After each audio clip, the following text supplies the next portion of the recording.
হাসির ভেতর লুকিয়ে রাখা ছুবলগুলোর নেশায় নেশায় নীল হয়ে যায় খরস্রোতা। তর্কে আমায় জড়িয়ে তোমার লাভ কি বলো?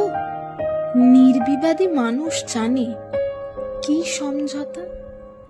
তোমায় নিয়ে খুঁজতে যাব চাঁদের পাহাড়, তোমায় নিয়ে ভাত কাপড়ের স্লোগান দেব, তোমায় নিয়েই মন খারাপের ওপার থেকে এই শহরে প্রবীণ হওয়ার দীক্ষা নেব।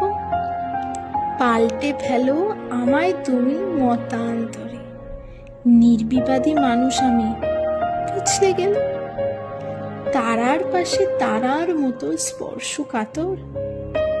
এমনি দুজন কাটিয়ে দেব হেসে খেলে।